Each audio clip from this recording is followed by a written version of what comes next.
ဗန်နမီကြီးစာရေးစရာအခုတခါဝလီယိုနော့စ်ကရေးထားတဲ့ခုမနိုအီတိုပင်ကူအမြင်ပေါ့နော်ပင်ကူစပိုက်ဒါပင်ကူအမြင်ဆိုတဲ့ဗုဒ္ဓပုံပြတဲ့ပုတ်ပေါ့နော်သူကပတ်1ပတ်2ပတ်3ဆိုပြီးရှိတယ်အရင်ဆုံးပတ်1မှာအာရိုဟီနောကုတိုတဲ့ခေါ်ဆိုင်မှာစတဲ့ဆိုတနေ့မှာပေါ့နော်အိုရှာကာကီဆာမဆိုတာတို့ဗုဒ္ဓမြတ်စွာဘုရားကိုပြောတာပေါ့နော်ဒီခေါ်ဓမ္မမြတ်စွာဘုရားကတဲ့ဂေါခုရကုနောဆိုဂေါခုရကုဆိုဒီနိဗ္ဗာန်ပေါ့နော်ဒီနိဗ္ဗာန်ဘုံရဲ့ဟာစိကေနောဖူချီကိုဟာစိကေနောဖူချီဆိုတာကဒီကြာကန်ဆက်ပေါ့နော်ဟာစိကေဆိုကြာကန်ကိုပြောတာပေါ့နော်ဖူချီဆိုအဆက်ပေါ့နော်ဒီကြာကန်ဆက်ကိုတဲ့ဟီတိုရီတဲ့တယောက်တည်းပေါ့နော်ဘူရာအိုအာရိုကီနီနာတေအီလာရှိုင်းမတ်စတာရီတော့ခေကောနဲ့တုံလာတာပေါ့နော်ဆိုတော့လမ်းလျှောက်နေခဲ့ပါတယ်တဲ့ဤခဲနောနာကနီးတဲ့စိုက်သေးတို့ဟာဆုနောဟာနာဝဆိုတော့ကြာကန်ရဲ့အလဲမှာပေါ့နော်ဆိုတော့ရေကန်ရဲ့အလဲမှာပွင့်နေတဲ့ဟာဆုနောဟာနာဆိုတာကြာပန်းလေးရပေါ့နော်မင်းနာအကုန်လုံးနဲ့တာမနောယောနီဆိုတော့အလုံးလေးတွေပေါ့နော်မရှိလို့တဲ့အဖြူရောင်ပေါ့နော်ဆိုတော့မန်နာကနီအာရုဆိုသူအလဲမှာရှိတဲ့ခင်းလူနော်ဇူဤခါရနီဝဆိုတော့ဇူဤဆိုတာကဒီဂျပန်ဝတ်ဆန်ပေါ့နော်ရွှေရောင်ဂျပန်ဝတ်ဆန်တွေကနေပြီးတော့နန်းတုမိုအီယနာယောဤနီယိုဤကဆိုတော့အနံ့ကိုပြောလုံးဝမပြောပါလောက်အောင်ဒီကောင်းတဲ့အနံ့ပေါ့နော်ကောင်းတဲ့အနံ့ရှိပြီးတော့တဲ့တာအဲမနာကူအတာလီရဲ့ဆိုတော့တာအေမနာကူအတာဒီအဲဆိုတာအနှံ့အပြားပေါ့နော်နေရာအနှံ့အပြားကိုတဲ့အဖူရက်တဲ့အိုဒီမတ်တဲ့ဆိုတော့ပြေးရှန်နေတယ်ပေါ့နော်ပြောအနံ့ကမှုေးနေရလို့ပြောချင်တာပေါ့နော်ပြီးတော့ဂေါကူရာကူနော်တဲ့ချောဒိုအာဆာနာနိုတဲ့ကိုဆိုင်မှာရှောတယ်ဆိုတော့ဒီနိဗ္ဗာန်ပုံမှာမနက်ပိုင်းဖြစ်နေရပေါ့နော်တိုက်ဆိုင်သွားပဲနနက်ခင်းလေးတခုဖြစ်နေတယ်တဲ့ရာကတဲ့ဆိုတော့မကြမီမင်ပါပဲတဲ့ဒီဖျားပေါ့နော်အိုရှာကဆာမတဲ့ဆိုနိုဤခေနောဖူချီနီဆိုတော့ဒီရေကန်ရဲ့ဒီအဆက်ကိုပေါ့နော်အိုတတာဇမီနီနာတဲ့အိုတတာဇမီနီဆိုတာခဏရက်တန့်ပြီးတော့ပေါ့နော်ခဏရက်ပြီးတော့တဲ့မီဇွနောအိုမိုတေကိုဆိုတော့ရေကန်ရဲ့မျက်နှာပြုံပေါ့နော်အိုတေအီရုဆိုတာကဖုံးလွှမ်းနေတဲ့ဒီဟာစနောဟာနောအာယီဒါခါရဆိုတော့ဒီဘန်းနီရဲ့ကြာရွက်ဒီရဲ့အလဲကနေပြီးတော့နော်ဖုတိုစတာနောယောဆိုဂေါရန်နီနာဒီမစတာရဲဆိုတော့ဖုတိုရုတ်တရက်ပေါ့နော်ရုတ်တရက်အောက်မှာရှိတဲ့ဖြစ်ပျက်နေတဲ့အခြေအနေတွေကိုပေါ့နော်ဂေါရန်ဆိုမီရူရဲ့အမြင့်သုံးပေါ့နော်ဆိုတော့ကြည့်ခဲ့တယ်ပေါ့နော်ဆိုနိုဂိုကူရာကူနော်တဲ့ဒီနိဗ္ဗာန်ဘုံရဲ့ဟာစိကေနောစတာနီဝဒီဂျာကန်ရဲ့အောက်မှာပေါ့နော်တေဒိုဂျီကိုကူနောဆိုကိုနီချောဒိုဂျီကိုကူနောဆိုကိုနီအာတာတေအိုရီမတ်ခါရာဆိုတော့ဒီဂျာကန်လေးရဲ့အောက်မှာဘာရှိလဲဆိုတော့ငရဲပုံပေါ့နော်ဂျီကိုကူဆိုတာငရဲပြေကိုပြောတာပေါ့နော်ငရဲပြေရဲ့အောက်မှာငရဲပြေရဲ့အောက်ရှိပြီးတော့တဲ့ရှိလို့တဲ့ဆွီရှောနော်ယောနာဆွီရှောဆိုပုံစံခဲကြောက်စိမ့်ပြူပေါ့နော်အဲ့လိုအဖြူရောင်ရေကိုပေါ့နော်စကီအိုတိုရှိတဲ့ဆိုတာအဲ့ဒီရေကိုဖောက်ထွင်းပြီးတော့ပေါ့နော်ကြည်လင်နေတဲ့ရေကိုဖောက်ထွင်းပြီးတော့တဲ့ဆန်းစုနောခါဝဆိုတာဒီငရဲသွားတဲ့လမ်းမှာရှိတဲ့မြစ်3စင်းကိုပြောတာပေါ့နော်အဲ့မြစ်3စင်းနဲ့တဲ့ဟာရီနိုယာမဆိုတာအဲ့ငရဲဘုံမှာရှိတဲ့တောင်ပေါ့နော်အဲ့တောင်နေရတဲ့ခဲစီခီဆိုတော့ဒီရှုခင်းနေရပါတော့မြင်ရတဲ့ဒီမြင်ကွင်းရပါတော့ချောဒိုနော်ဇိုခီမေဂာနဲ့ကိုမိလို့ယောနိချောဒိုနော်ဇိုခီမေဂာနဲ့နော်ဇိုခီဆိုတာကချောင်းကြည့်ရပေါ့နော်ချောင်းကြည့်တဲ့ပုံစံမျိုးချောင်းကြည့်တဲ့မျက်မှန်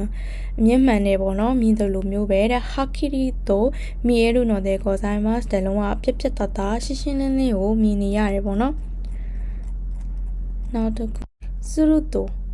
အဲ့လိုလုပ်လိုက်တော့တဲ့ဆိုနိုကြည့်လိုက်တော့ပေါ့နော်ဆိုနိုဂျီကိုကူနောဆိုကိုနီဆိုတော့အဲ့ဒီငရဲရဲ့အောက်ခြေမှာပေါ့နော်ခန်ဒါတာတိုယူဆိုတော့ခန်ဒါတာလို့ခေါ်တဲ့အိုတိုကိုကဟီတိုရီဆိုတော့ယောက်ျားလေးတရားပေါ့နော်ဟိုကာနိုဇိုင်းနေဆိုအပြစ်သားတယ်တိုးဆိုတော့အပြစ်သားကြီးနဲ့အီရှောနီအတူတကွဥဂောမဲအီတေအီရူစုကတာကတဲ့ဥဂောမဲအီတေဆိုတာကတွန့်လိန်လှုပ်ရှားနေပြောချင်တာတော့ငရဲကြနေတယ်ပေါ့နော်အဲ့ဒီမြင်ကွင်းရတဲ့အိုမဲနီတိုမာရီမတ်တာသူတွေ့ခဲ့တယ်ပေါ့နော်ခုနိုခန်ဒါတာတိုယူ otoko ကတဲ့အဲ့ဒီခန်းသားသားလို့ခေါ်တဲ့ယောက်ျားလေးရပါတော့ဟီတိုခိုရိုစတာရီဆိုလူတွေတက်လိုက်အီယနီဟီယိုစကေတာရီဆိုအိမ်နီကိုမိရှို့လိုက်ပေါ့နော်အီရိုအာခူဂျီဆိုမကောင်းတဲ့လုပ်ရက်တွေကိုဟာတာရာီတာအိုဒိုရိုဘိုတဲ့ခေါ်ဆိုင်မတ်ကအဲဆိုတခိုးပေါ့နော်တခိုးကြီးဖြစ်ပေမဲ့တဲ့ဆိုတဲ့တဲ့မို့တတဟီတိုဆိုဒါပေမဲ့လည်းတခုရှိတာကယိုယီခိုတိုအီတာစတာအိုဘွေကခေါ်ဆိုင်မတ်တဲ့ကောင်းတဲ့ဟာတခုကိုတော့သူလုပ်ခဲ့တယ်ပေါ့နော်တော့မိုရှိမတ်နော်ဝလို့ဆိုလိုတာကတဲ့အာရုတိုကီတနေ့အချိန်မှာတဲ့တနေ့တော့ပေါ့နော်ဆိုနိုတိုကိုကတဲ့အဲ့ဒီဘယ်လိုပါလဲခန္ဓာတလို့ခေါ်တဲ့ဒီကောင်လေးရပေါ့နော်ဖူကိုင်ဟာယာရှိနိုနာကာဟိုဆိုတော့တောနက်ကြီးထဲမှာတောနက်ကြီးကိုပေါ့နော်တိုရီမတ်ဆိုတောနက်ကြီးထဲကိုသူရောက်သွားတော့ပေါ့နော်ချီဆနာတင်းငယ်တဲ့ခုမိုဆိုတာပင်ကူပေါ့နော်ပင်ကူကအီပီကီတကောင်မီချီဘတာကိုဟာတဲ့မီချီဘတာဟာတဲ့ဆိုဒီလမ်းဘေးမှာတွားပြီးနော်တွားနေတာကိုမီအဲမတ်တာတူတွေ့ခဲ့တယ်ပေါ့နော်ဆုခိုတဲ့အဲ့ဒီနေရာမှာခန္ဓာတာလေးရပေါ့နော်ဆော့ဆုကူအာရှိကိုအာခဲ့တဲ့ဆိုတော့ခြေထောက်ကိုမြှောက်ပြီးပေါ့နော်ဖူမီခိုရိုဆိုတိုအီတာရှိမတ်တာကဆိုတတ်မလို့သူလောက်ခဲ့ပေမဲ့ပေါ့နော်ရမဟုတ်သေးဘူးပေါ့နော်ဆိုရဲမိုချီဆိုင်နာကရတေးတဲ့အပြင်အီနိုချီနိုအာရိုမိုနိုနီချီကိုင်းနိုင်ဆိုတော့သူ့မှာလည်းအသက်ရှိမယ်ပေါ့နော်ဆိုနိုအီနိုချီကိုမူယာမီနီတိုရူတိုယူကိုတိုဝါပေါ့နော်ဒီအသက်ကိုမူရမီဆိုတာအဲ့လိုအကြောင်းမဲ့ပေါ့နော်စဉ်းစားဆင်ခြင်မှုမရှိဘဲနဲ့အဲ့လိုလှုပ်လိုက်တာကအီကရာနန်တင်မိုခါဝိုင်ဆိုတာတနာစရာကောင်းတယ်ပေါ့နော်တိုခိုကျူနီအမွေခိုင်စတဲ့ဆိုအဲ့လိုတွေးပြီးတော့ပေါ့နော်တိုဆိုနခုမိုခိုရိုဆာဇနီတက်စကေတယာတခါရတဲ့ကိုဆိုင်မတ်တဲ့အဲ့ဒီပင်ကူလေးကိုမတက်ပေးနဲ့ကဲပေးခဲ့တယ်ပေါ့နော်အိုရှာခါဆာမဆိုဒီဗုဒ္ဓမြတ်ဒါဗုဒ္ဓဘုရားပေါ့နော်ဒီကိုကူနောယောစုကိုဂရန်နီနာရီနာကာရဆိုတော့ဒီငရဲမှာရှိတဲ့ဒီဖြစ်ပျက်နေတဲ့ဟာတွေကိုပေါ့နော်ကြည်ရင်နေတဲ့ဆိုနိုဂန်တတာနိဆိုတော့အဲ့ဒီဂန်တတာဆိုတဲ့ကောင်လေးကိုပေါ့နော်ဂန်တတာဝခုမိုတစကေတာကိုတိုကအာရုနောအမွေဒတ်နီနာရီမတ်တာသူကပင်ကိုကဲပေးခဲ့တယ်ဆိုတာကိုသူတတိယလာတယ်ပေါ့နော်ဆိုစတဲ့ဆိုတဲ့ဒါခဲနော်ယောဤကိုတိုစတာမုခွီနီဝအဲ့ဒီလိုမျိုးကောင်းတဲ့အရာကိုလုပ်တဲ့မုခွီဆိုတာအကျိုးပေးပေါ့နော်အကျိုးပေးအတွက်တုတ်ပြန်မှုအတွက်တဲ့ခီလိုနာရာဖြစ်နိုင်မယ်ဆိုရင်ဆိုနိုအတုကိုဂျီကိုကုခါရာစခီဒတ်တဲ့ရာတော့ဆိုဒီအဲ့ဒီကောင်းလေးကိုငရဲကနေပြီးတော့ကဲပေးမယ်ဆိုပြီးတော့အိုခန်းကိုင်နေနာရီမတ်တာသူတွေးခဲ့တဲ့ဆိုင်ဝိုင်ကန်ကောင်းချင်တော့ဆိုဘာအိုမီမတ်တိုဘေးဘက်ကိုကြည့်လိုက်တော့ပေါ့နော်ဟီဆွီဆိုတာကြောက်စိမ့်ပေါ့နော်ဗဒများစိမ့်ပေါ့နော်အဲ့လိုမျိုးဖြစ်နေတဲ့ အီရိုပေါ့နော်အဲ့လိုဖြစ်နေတဲ့ယောနာအီရိုကိုတဲ့စတာဟာစနာဟာနိုဝေနီဝဒီအဲ့ဒီကြာရွက်လေးအပေါ်မှာပေါ့နော်ကိုကူရာကုနောခုမိုကာအီပီကီဆိုကောင်းကင်ဘုံရဲ့ပင်ကူတကောင်ရှိရပါတော့ဥစကုရှိခင်းတို့နော်အီတိုခါခဲတဲ့အိုဒီမတ်တဲ့ဆိုတော့လှပတဲ့ရွှေရောင်ရှိတဲ့ဒီအမြင်လေးကိုသူမှရှိနေရပါတော့အိုရှာခါဆာမဝါတဲ့ဒီဖယားပေါ့နော်စနိုခုမိုနောအီတိုဆိုတိုဆိုအဲ့ဒီပင်ကူလေးရဲ့အမြင်ကိုပေါ့နော်အိုတဲနီအိုတိုရီနီနာတဲ့ဆိုတော့လက်မှာယူလိုက်ပြီးတော့တဲ့ထာမနောယောနာရှီဒါဟာစနိုအိုင်ဒါခါရဆိုတော့အဲ့လိုအလုံးဖြစ်နေတဲ့ဒီအဖြူရောင်ဂျာဝင်းဒေဂျာနေပြီးတော့ဗောနော်ဟာရုကစတာနီအာရုဆိုအလွန်ဝေးလံတဲ့ဂျီကိုကူနိုဆိုကိုရဲ့ဆိုတော့ငရဲစီကိုပေါ့နော်ငရဲအောက်ချီကိုမစကနီတန်တမဲ့ပဲဆိုတဲ့အိုရိုရှိနာဆိုင်မတ်တာချပေးခဲ့တယ်ပေါ့နော်こちらはエリニアがあれ時刻の底の地の毛でそのငရဲမိမှာရှိတဲ့ဒီသွေးအိုင်ကြီးဖြစ်နေပေါ့နော်ဟိုကနောဇိုင်းနင်းတို့ရှော်နီတခြားအဖြစ်သားတွေနဲ့အတူတူဥယတာရီပေါ်လိုက်ပေါ့နော်ရှီစွန်တာရီအဲ့ဒီသွေးကန်ထဲမှာပေါ်လိုက်မြုပ်လိုက်စတေတာခန်တာတဲ့ကောဆိုင်မှာစတေဆိုတော့အဲ့လူနာမည်ပေါ့နော်ခန်တာအလေးဖြစ်ပါတယ်ပေါ့နော်နာနီရှိတော့どちらを見てもそうベニヤゴベチチポの真っ暗でマウニビドレたまにたかでんその暗闇からエリアマウンデアニビドのぼんやりそうウィワワネで浮き上がっているものがあると思いますと、ポラレウィワワポラレやるくしめそういねそれは恐ろしい針の山ジャポカウネディアッタウンへハリボのそうアッタウンへガレヒカルのでございますからတောင်မှာရှိတဲ့လင်းလာတဲ့ရောင်ဖြစ်တယ်ပေါ့နော်この心細さと言ったらございませんねပြောရမယ်ဆိုရင်အဲ့ဒီလောက်အားငယ်စရာကြောက်လန့်စရာကောင်းတာမရှိတော့ဘူးပေါ့နော်အရင်ကြောက်လန့်စရာကောင်းတာအမှန်ပဲလို့ပြောချင်တာပေါ့နော်ဆွနုဦးရဲ့အာတာရီနီဝါတဲ့ဆွနုဦးရဲ့အာတာရီနီဝါအဲ့ဒီအပေါ်တစ်ဝိုက်မှာတဲ့ဟာကာနောနာကာနောယောနိဆိုတော့ဟာကာနောနာကာဆိုတာဒီတုတ်တန်တင်းချိုင်းထဲမှာရောက်နေတယ်လို့မျိုးပေါ့နော်ရှင်းတိုဆိုတော့လုံးဝတိတ်ဆိတ်ပြီးတော့ရှီဇူမာရီခါရဲ့တဲဆိုတော့လုံးဝတိတ်ဆိတ်ညီတက်လုံးဝအုတ်တုံညီတက်နေပြီးတော့တဲ့တာမနီတခါတရံခီခွဲတို့မွန်နိုတိုဤတဲဝတခါတရံကြားရတဲ့အရာတွေကတဲ့တာတာဇိုင်းနင်ကစကု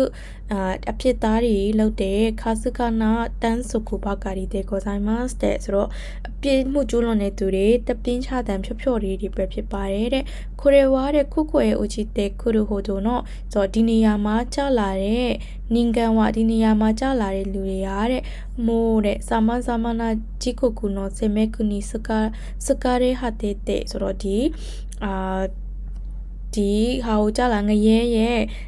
ဘယ်လိုပြောမလဲငရဲညှဉ်းပန်းနှိပ်စက်တဲ့ငရဲတံကိုပေါ့နော်စေမဲကူဆိုဒီ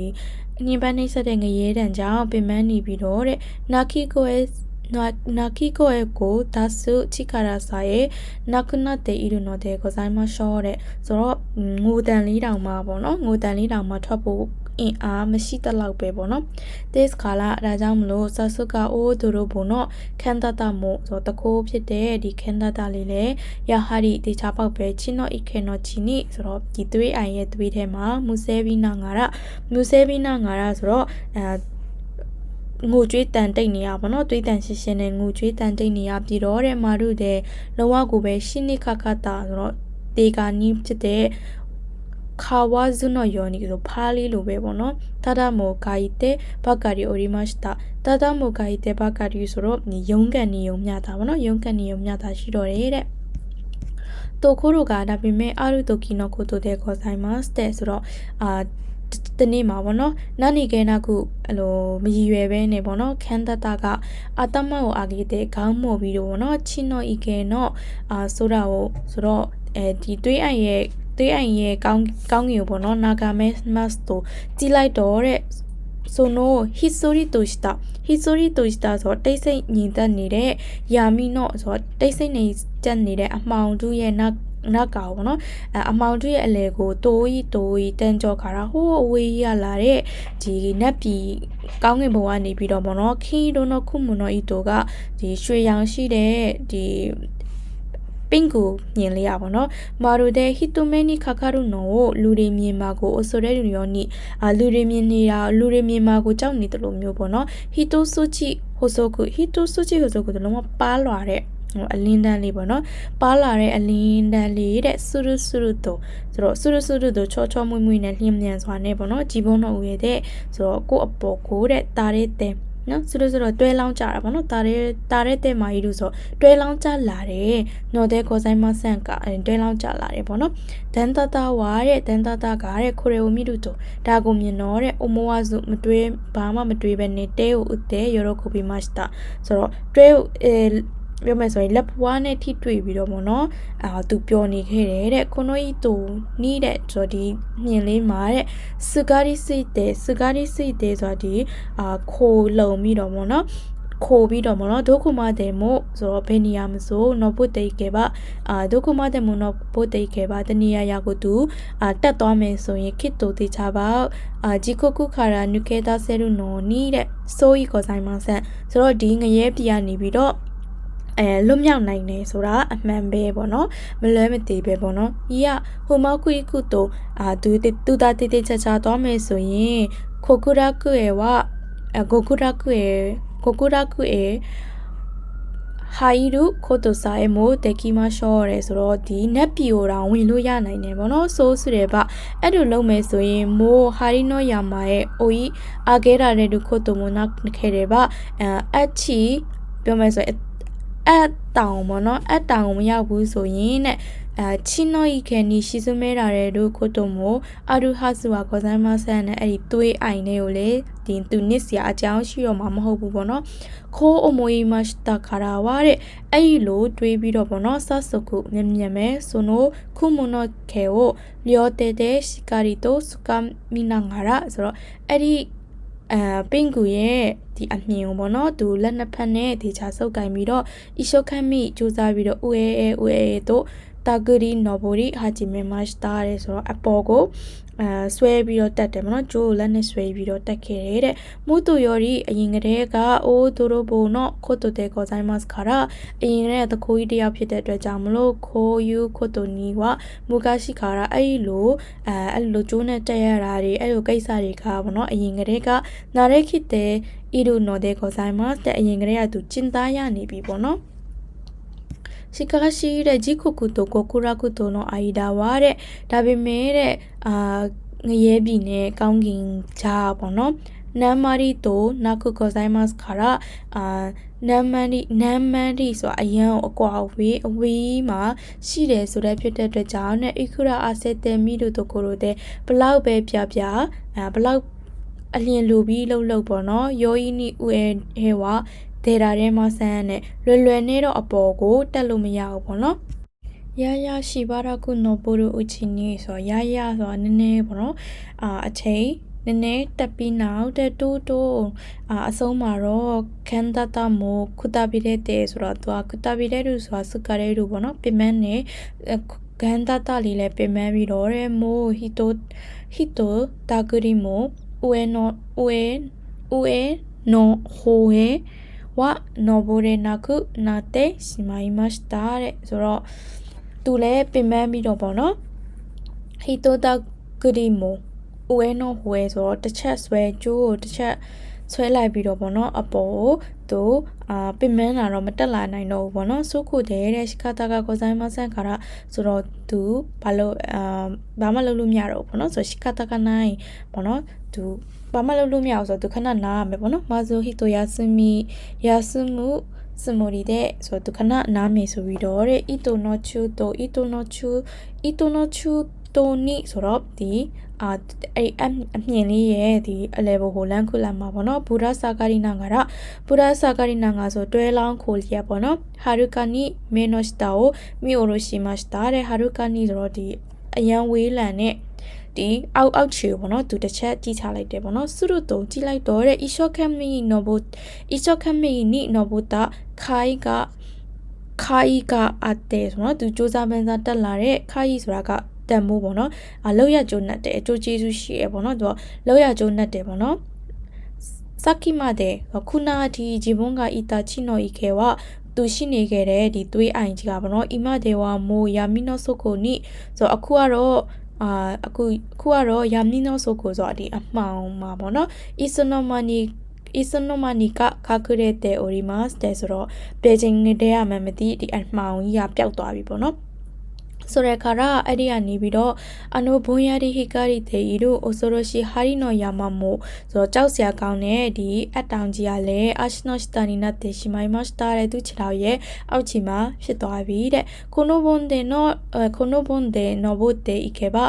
ဒီလိုပုံစံမျိုးတက်သွားမယ်ဆိုရင်ဂျီကိုကူခါရာနုကေတာစနိုမိုဆိုတော့ဒီငရဲကနေပြီးတော့သူလွတ်မြောက်သွားမယ်ဆိုတာလည်းစွန်ကိုင်ဝါကေကနိုင်ခမှုရှိတယ်မဆန်းနဲ့ဆိုတော့လွယ်တယ်ပေါ့နော်ဒီလိုမျိုးတာတက်သွားမယ်ဆိုရင်သူအလုံးဝကိုပဲဒီနေရာနေလွတ်မြောက်သွားရဲဆိုတာအမှန်ပဲပေါ့နော်ခန်တတာဝါတဲ့လျောတဲကိုခုမုံနိုအီတိုနီခါရာမီနာငါရဆိုတော့ခန်တတာကတဲ့လက်နှစ်ဖက်နဲ့ပေါ့နော်ဒီအချီမှာရစ်ပတ်ပြီးတော့ပေါ့နော်ကိုရဲ့ခိတဲ့ခါရဒီနေရာကိုရောက်ပြီးတော့မှနန်းနီမိုဒတ်တာကိုတိုနိုနိုင်ခွဲတဲ့ဒီနေရာကိုရောက်ပြီးကြရနေအတန်မထွက်ရသေးဘူးပေါ့နော်အတန်မထွက်ရသေးဘူးဆိုတော့အတန်မထွက်ရသေးတဲ့အတန်နဲ့ပေါ့နော်ရှမေတာသူလုံးဝဒီငရဲပြေရောက်ပြီးကြတဲ့သူလုံးဝအတန်မထွက်ရသေးဘူးပေါ့နော်ဆိုတော့အဲ့ဒီကနေပြီးတော့ အခုတော့အတန်ထွက်နိုင်ပြီပေါ့နော်အဲ့လိုအတန်နဲ့ပေါ့နော်ရှမေတာပေါ့နော်လုံနိုင်ခဲ့ပြီအောင်မြင်ပြီဆိုပြီးတော့သူဝရိုင်မစတာသူရေမောခဲ့တယ်ပေါ့နော်သူခုတို့ကဒါပေမဲ့လည်းတဲ့ဖူတိုကီကစကီမတ်တိုဆိုတော့သူရုတ်တရက်တတိထားမိလိုက်တာကတဲ့ခုမနိုအီတိုနိုစတာနိုဟိုနီဝါဆိုတော့ဒီမြင်လေးရဲ့ဒီအမြင်လေးရဲ့အောက်ဘက်မှာတဲ့ခါဇူခါကီရီမိုနိုင်ဆိုမြေမတွက်နိုင်လောက်တဲ့ဇိုင်းနေတာကြီးကတဲ့ဒီအပြစ်သားတွေကဂျီဘွန်နော်ဘူတာအတိုစကတဲ့ဆိုသူတက်လာခဲ့တဲ့အတိုင်းအနောက်ကညီလိုက်ပြီးတော့ပေါ့နော်မာရူတဲ့အာရီနော့ကျော်ရဲစနော်ယောနိဆိုအာရီဆိုပရွက်စိတ်ပေါ့နော်ပရွက်စိတ်အတန်ကြီးလိုမျိုးပေါ့နော်ယာဟာဒီဦးအဲအရှင်နိဆိုတော့အပေါ်ကိုပေါ့နော်သူစူးစားပန်းစားနေယောဂျီနော်ဘူတဲ့နော်ယောဂျီနော်ဘူတဲ့ဆိုတွေ့ကပ်ပြီးတော့ပေါ့နော်ခုရုနော်တဲ့ကိုဆိုင်မဆန်ကားတဲ့လုံးဝတွေ့ကပ်ပြီးတော့တက်လာကြတယ်ပေါ့နော်ကန်တာတာဝါတဲ့ကိုရီယိုမီတို့တို့ကန်တာတာကအဲ့ဒီမြင်ကွင်းကိုမြင်လိုက်တော့တဲ့အိုဒိုရီတာနော်တို့အိုဆိုရိုရှိနော်တို့တဲ့ဆိုသူထိတ်လန့်နေပြီးတော့ကြောက်တယ်ပေါ့နော်ရှိဘာရာခုဟာတာတာဆိုတော့သူတုံလှုပ်ပြီးတော့ဗောနော်ရှိပါလားဆိုခဏလောက်တုံလှုပ်ပြီးတော့ဗောနော်ဘာကနော်ယောနီအိုကီနာကူချီယိုအခဲတမမဆိုတော့ဒီလူမိုက်လိုမျိုးတုံးအားတဲ့သူလိုမျိုးဗောနော်ပါဇက်ကိုဖွင့်လျက်နေဗောကြောင်လျက်သားပြစ်နေဗောနော်မဲဘက်ကဒီဥကောကရှ်တဲ့အိုရီမတ်တာသူမျက်လုံးနဲ့ပဲလှုပ်ရှားပြီးသူကြည့်နေတယ်ဗောမပြောနိုင်တော့ဗောနော်ဂျီဘွန်ဟီတိုရီတဲ့စာရဲ့ငါတယောက်ထဲတောင်မှသူတယောက်ထဲတောင်မှပေါ့နော်ခီတဲ့ဆိုးနာပြတ်တော့မလို့ဖြစ်နေတယ်ဆိုတော့ဟိုဆိုရီခုမွန်တော့ခေကားတဲ့ဒီတအားကိုမပါတဲ့ဒီအမြင်လေးရပါတော့ဒို့တဲ့အာရတာခေနော်နီးစုနော်အိုမိုမီနီတာရဲ့တို့ခို့တို့ကတက်ခီမရှော့ဘလို့လုပ်ပြီးဒီလောက်လူအများကြီးကိုခံနိုင်တာပါလေပေါ့နော်မိုးရှိမှန်ချီတို့ချူတဲ့အကယ်၍များတာလန်တဝက်မှာခီရဲတာတို့တရှိတာရာအကယ်၍တော့ပြက်ခဲ့မယ်ဆိုရင်စက်ကကိုရဲ့မှာတဲ့နော်ဘုတက်ခီတော့ငါတကူတကတက်လာရတဲ့ငါအတွက်ပေါ့နော်ခုလိုခင်းကျင်တာကြီးပုံမှတင်မို့ခင်းကျင်ဆိုအဓိကကြရဲရေးကြည့်တယ်ငါအတွက်တောင်မှာပေါ့နော်မို့တို့နော်ကြီးジコクへサカ落としに落ちてしまわなければなりません。このလုံးဝမူလငရဲပြီကိုသူပြန်ပြီးတော့ပြန်ကြသွားမလားပြောလို့မရဘူးဘောနော်ဆွမ်းနာကုတ်တို့ကအတားအဲ့လိုတာဖြစ်ခဲ့ရင်တိုင်းဟန်တဲ့ကိုဆိုင်မှာဒုက္ခရောက်ပြီပဲဒါပေမဲ့တဲ့ဆိုယူနာကနီမိုဒီလိုဒါတောင်ဒီအလဲမှာပေါ့နော်ဇိုင်းနေသားချီဝါတဲ့နမ်ပြကုတို့နာကုနန်းစန်းတို့နာကုဒီအပြစ်သားတွေကပေါ့နော်ရာပေါင်းထောင်ပေါင်းပေါ့နော်မခရနာမှမိုင်းနေတဲ့ချီနိုဤကေနော်စုကိုကာရာပေါ့နော်ချီနိုဤကေနော်စုကိုကာရာဆိုသွေးအိုင်ကြီးရဲ့အောက်ဘက်ကနေပြီးတော့တဲ့ဥယောတိုဟိုင်အာကတဲ့ဆိုတော့တွားပြီးတော့ရုံးကန်ပြီးတော့တက်လာလျက်ပေါ့နော်ဟိုဆိုခုဟီကာတေအီရူခုမွန်နိုဤတိုဆိုတော့လုံးဝပါလွှာတဲ့ဒီအမြင်လေးကိုပေါ့နော်ချစ်တဲ့စနေနာရီနာငါရတထန်းချင်းပေါ့နော်တက်လာပြီးတော့ပေါ့နော်ဆဲတိုနော်ဘိုတဲမာအီရီမတ်တဲ့ဆိုတော့ဆဲတိုစူးစမ်းပန်းစားနေမနာတန်တက်လာတယ်ပေါ့နော်အီမနောဥချီနေတဲ့ဒိုခရှနာခေရပါအခုအချိန်ဘာမှမလုပ်ဘူးဆိုရင်နဲ့ခေဝါတဲ့မန်နာကခရဒီအလေကနေပြီးတော့ဖူတာစနီခေတဲ့ဆိုတော့အလေကနေနှစ်ပိုင်းပြတ်ပြီးတော့ဗောနော်အိုချီတေရှိမောင်နော်နီချီကရအာရီမဆန်းနဲ့သူလုံးဝကျသွားလိမ့်မယ်ပေါ့နော်သူကအဲ့လိုတင်နေပေါ့နော်စုခိုတဲ့အဲ့ဒီနေရာမှာခန်းတတာဝါတဲ့အိုကီနာခိုယိုဒါရှတဲ့အတန်ကျေးနဲ့ပေါ့နော်ခုရာဆိုင်နေတာချီတုံမိုခုနိုခုမွန်နော်ခေဝအိုရဲနော်မွန်နိုဒါဆိုဒီအမြင်ရပါတော့ငါဟာပါတော့အိုမာရဲ့တချီပေါ့နင်တို့ကဘာလို့ဤတိုင်သားတဲ့နေခေတဲ့နင်တို့ဘသူကဖိတ်လို့ပေါ့နော်နောက်ဘုတက်ဂီတာတက်လာတာလေအိုဒီတော့ပေါ့နော်စင်းစန်းတို့ဝါမဲခိမတ်တာဆိုတာဒီအကျေကြီးအော်ဟစ်ပြီးတော့ပြောလိုက်တယ်ပေါ့နော်စွနုတူတန်တဲ့ခေါ်ဆိုင်မှာတဲ့အဲ့ဒီလိုခဏချင်းတွင်းမှာပဲရုတ်တရက်အတွင်းမှာပဲအီမမတဲ့နန်းတုံမနာခတာအခုချိန်ထိဘာမှမဖြစ်ခဲ့တဲ့ခုမွန်နော်ကေကဒီပိန့်ကိုအမြင်ရပါတော့ Q နီရုတ်တရက်ကိုခန်းသားနော်ဘူရာဇာကာတဲ့အီရိုတိုကိုရိုကာရဒီခန်းသားကတွဲလျောင်းကြလျက်ဖြစ်နေတဲ့နေရာနေပြီးတော့ဗောနော်ပုစရီတိုအိုတိုတတဲ့ပုစရီတိုတိုတထင်းတက်နဲ့ပြတ်သွားတဲ့အတန်ဗောနော်အဲ့လိုအတန်နေတဲ့ ခိရဲမစတာပြတ်သွားခဲ့တယ်တဲ့တက်စ်ခါရအဲ့အကြောင်းမလို့ခန်းတတမို့ထာမာဒီမာဆန်သူလည်းမရတော့ဘူးသူလည်းပြုတ်ကျသွားတယ်ပေါ့နော်အတူယူမန်မိုနာခုခါဇဲကိုခိတဲ့ဆိုလေဟုံကိုခွင်းပြီးတော့တဲ့ကိုမနောယောနီခရုခရုမာဝရီနာငါရအယုတ်လေးလိုမျိုးပေါ့နော်ဒီလိုပတ်လို့ပြောရမလဲလေပတ်နေတဲ့ပုံစံပေါ့နော်လှဲအောက်အပေါ်ကနေအောက်ကိုပြကြတယ်ဆိုတော့ဒီလေပြီးကျသွားတဲ့ဟာကိုသူကပြောထားပါတော့မီဒိုအချီနေတဲ့ယာမီနိုဆိုကိုရဲ့မြင်ရတဲ့အတိုင်းပဲဒီအမှောင်ရဲ့အောက်ချူပေါ့နော်မဆာကာဆာမနီအိုချီတေရှိမိုင်မတ်တာတဲ့ဆိုတော့သူလုံးဝအဲ့လိုပုံစံနဲ့သူကြာသွားတယ်ပေါ့နော်အတူနီဝါတဲ့တာကိုကုရခုနော်တဲ့ခုမုံနော်ခေကတဲ့ဆိုတော့အဲ့ဒီကောင်းကင်ဘုံကနိဗ္ဗာန်ကဒီအမြင်လေးရပေါ့နော်ခိရာတိုဟိုဆိုခုဟာကာရီနာဂါရဆိုတော့ဒီအမြင်လေးရပေါ့နော်ဒီခိရာဆိုတာကအဲ့လိုကျဲတွေပါတွေလိုမျိုးအဲ့လိုမျိုးလင်းနေဆိုတဲ့ဟာမျိုးပြောပါတော့အလင်းရဟီကာရီနာငါရဆိုတော့တေးလေးပဲလင်းပြီးတော့ဗောနော်စခိမိုဟိုရှိမိုနိုင်လာရီကျဲဒီမရှိတဲ့ဆိုရာနော်ချူတိုနီဆိုတော့လာရီကျဲဒီမရှိတဲ့ကောင်းငင်အလဲမှာဗောနော်မီချီကကုတိုလေးတာတဲ့တေးရီတို့ဘက်ကရီတဲ့ကိုဇိုင်းမတ်တဲ့ဆိုတော့တိုလေးတွဲလောင်းကြနေခဲ့တယ်ဗောနော်အိုချာခါဆာမဝါတဲ့ဒီဖျားသခင်ဟာဗောနော်ဂိုကူရာကုနောဟာဆွိကေနောဖူချီနီတတ်တဲ့ဆိုတော့နိဗ္ဗာန်ပေါ်မှာရှိတဲ့ဒီကြာ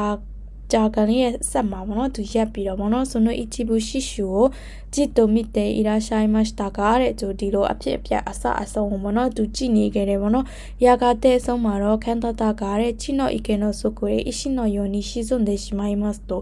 နော်ကတတကအဘောခန်တတကဒီသွေးအိုင်ရဲ့အောက်ခြေကိုပေါ့နော်သူကြောက်တုံးလိုမျိုးသူနစ်မြုပ်သွားတာကိုတဲ့ခန္ဓာရှိဆိုးနာအိုခါကိုနာစာဒီနာဂါရဆိုသူတနာစရာကောင်းတယ်ပေါ့နော်သူအဲ့ဒါကိုတနာနေတဲ့ဝမ်းနေနေတဲ့ပုံစံမျက်နှာမျိုးနဲ့ပေါ့နော်မာသာဘူရာအိုအာရိုကီနီနာရီဟာဂျီမတ်စတာရဲ့ဆိုတော့သူထပ်ပြီးတော့လမ်းလျှောက်နေခဲ့တယ်ပေါ့နော်ဂျီဘွန်ဘကာရီဂျီကုကုခါရာနုခေတာဆိုတိုဆူ